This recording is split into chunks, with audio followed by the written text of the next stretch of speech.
You recently went through a breakup, and while you didn't have the time of your life, nobody died. You're still on okay terms with your ex, but you miss them a lot. Now you're trying to get back in contact and you're being left on red. Why won't your ex text you back? Hi YouTube. I'm Jessica Boss, a relationship counselor and dating expert. I've made breakups my specialty because I love helping people get back together. Maybe I'm just a romantic, but I think that people these days are too quick to call it quits. It's hard to build a connection with someone, and if you're really in love, it's a shame to let it get away. If you agree, hit that subscribe button and I'll keep giving you tips to build a stronger, longer lasting relationship. I've helped hundreds of love-stuck guys and girls go from exes to happily ever after, and texting always plays a key role in getting that contact going again. But to make that connection, first you need to get them to text you back. Here are some reasons your ex isn't answering your texts and what to do about it. 1, they're mad at you. We've all said some things we regret when we were angry. I once called my great aunt a piece of garbage after a couple of sangrias, and all she did was beat me at frolf. That's frisbee golf. Try to think if they've had any reason to be mad at you. Maybe they found out something that you were keeping secret. Maybe you've hurt them somehow and they finally had a chance to process it. Whatever it is, you need to apologize. If you think they're mad and you don't know why, then do some sleuthing. Think about talking to a mutual friend, but be careful. If it's anyone you think might report back to your ex, don't do it. You don't want them to think you're stalking them. If you can't figure out why they're mad, either leave them alone or wait a while to make a blanket apology. Later on in this video, I'll get into more specifics about what this apology text should look like. Number 2, they know you want something. Even though they've dumped you, exes aren't as dumb as you may think. If things ended with you begging, pleading, and crying for them to take you back, they're going to know that your texting them is trying to suck them back in. Or if you often relied on them for rides, money, or some kind of support when you were together, they may think you're just trying to get something out of them, and they're probably in no mood to be helping you out. Number 3, they're trying to move on. If they're not answering your texts, it could be that they're trying to move on. Does this mean that your hopes of getting back are doomed? Not at all. In fact, this is a good sign. The key word here is trying. If they have to cut off all contact to try and move on with their life, then that means they are definitely still hooked on you. If they were already over you, then they wouldn't have needed to avoid you so hard. Number 4, you text too much. Look at the length of their messages and then look at the length of yours. Are you sending essays and getting back one-word answers? Does their inbox look more like an interrogation than a conversation? How often do you text them? Every day? More? Maybe they wouldn't mind texting you, but just don't want it to take up half of their time. You're not in a relationship anymore, for now at least, so the amount of times you spend together will naturally be much lower. Texting is a reflection on that. Take a few days off from texting them. When you resume texting, drop the frequency way down. I'm talking once a week, if that.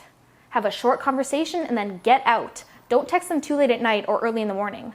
I'd aim for 10 a.m. to 10 p.m. as your texting window. It's important to also look at why you're texting them. If it's your goal to win them back, then every text you send should be a step towards that goal.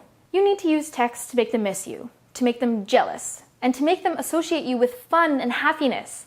It has to be subtle, but you can remind them of the specific good times you had together. Pretty soon they'll be wondering why they broke up with you in the first place. Hit that like button if you want me to make more videos about what to text your ex to win them back. Number 5, they found someone new. I know you don't want to hear this, but there's a chance they've stopped texting because they've gotten over you by getting under somebody else. It sucks, but you knew this was a possibility when you broke up. The good thing here is that if it hasn't been that long, then it's probably a rebound, which means they're trying really hard to get over you, and you must still be on their minds. This is a tough one to come back from, but not impossible. If you're wondering if your relationship is beyond saving, check out xbackquiz.com. I'll put the link in the description. There you'll find a comprehensive quiz that will tell you whether or not your relationship can be saved. It has helped a ton of my clients figure out what went wrong. Number 6, they're afraid to get hurt again. What if your breakup wasn't all that one-sided? Maybe you had an on-again, off-again thing going for a while and it was tough on both of you, or maybe you cheated and broke their heart. Or you didn't take the breakup well. You yelled, you broke things, you said some things that hurt their feelings. This is a big one. There's no text you could send that would make up for hurting them. Now it's time to apologize and break off contact. You may still be able to save your relationship, but it's going to take a lot of work. More on that later. Number 7, they're really over you. It could be that they're not responding to your text because they're really over this relationship. This tends to follow a pattern. Before they stopped responding, they were polite but seemed distant in their replies. They weren't willing to talk at length, and they often waited a while to text back. Conversation slowed to a trickle, and now it's dried up completely. It's hard to accept this one. You still love them, and they just don't feel the same way. You'll need to take steps to get back into contact with them, and unfortunately, texting alone won't do the job. Number 8, you're dramatic. Do you find that often you get drawn into personal conflict and screaming matches? Do you have to apologize to people more than once a month? Have you ever sent a butt pic to somebody's work email? If you've answered yes to any of these questions, then there's a chance you may be a drama queen or king. Your ex loved you despite your drama, but they've seen how you treat people who cross you, and they're afraid if they contact you, it will be messy, and they'll end up on your hit list. Real talk. Personal conflict is inevitable, and we can all be messy bitches sometimes, but you shouldn't let it rule your life. I know I'm not your mom, but these people really aren't worth it. If you can avoid drama, your life will be a lot more simple. If you get angry and feel tempted to respond with some cutting remark or a chair to the head, take 3 deep breaths before you do anything. So what do I do next? I'm going to tell you how to get them to text you back again. This method starts with, surprise, surprise, one more text. This text will be way different than the others you've sent them. This is the text to say goodbye. Don't worry, it's not forever, but you need to be apart from them for a little while before you can get them back. Especially if you've hurt your ex or have been particularly needy, pushy, or pathetic in trying to contact them, you need to wipe the slate clean. This text will be highly personal depending on your situation, but what you shouldn't do is beg, plead, or tell them you miss them in any way. You need to make sure this text is perfect. It doesn't need to be beautiful language or big words, but it should be natural, short, and express these 3 things. You're moving on. They need to know you're moving forward and that you are interested in creating a new life without them. This shows that you're strong and don't need them in your life to be happy. And you need to believe it. Even if you're not going to stop fighting for your ex, you need to be able to build a new life without them for now.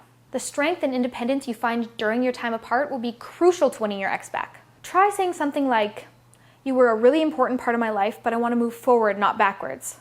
I think it's best we don't talk for a while." You wish them the best. You may have had your ups and downs, and you're definitely in a down now. But you loved this person? Try to remember that. You need them to know that while you may have been upset, you don't have any hard feelings towards them and you want them to be happy. How about, "Saying goodbye is hard, but there are no hard feelings for me.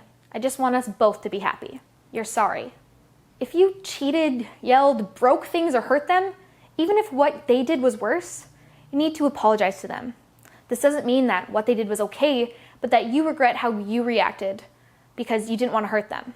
Try saying something like, "When we broke up, I said some things I regret. I want to apologize for that. I'm sorry." So let's see.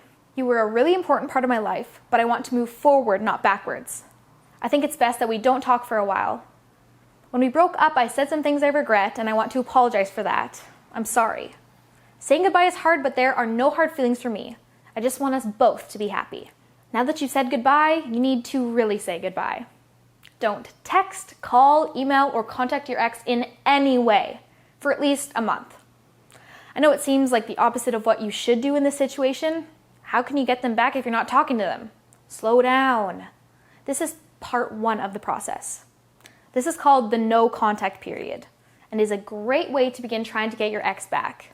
It's like hitting the reset button on your relationship.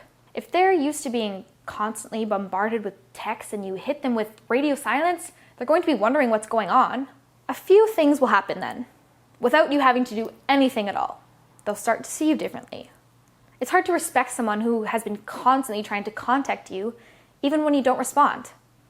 They'll see that you've finally grown a backbone. They'll start to wonder if you've moved on and what you're doing now that's so much more interesting than texting them. Their mind will run wild and they'll begin to get jealous, thinking that you may have found someone new and better than them. And finally, and most importantly, they'll start to miss you. This is the most important part. If you keep texting them, they don't have a chance to fill your absence and realize what an important part of their life you were. It's true that you don't know what you've got till it's gone. Don't be surprised if after a month your ex has realized their mistake and is right back in your arms. So there it is. Follow this method for your best chance to get your ex to text you back. Thanks for watching. If this helped you, please comment below so I know what worked and what didn't. If you want me to keep making videos, please like and subscribe to give me the motivation to keep going. If you have any questions, please don't hesitate to ask. Your questions might inspire my next video. This is Jessica Boss, signing off.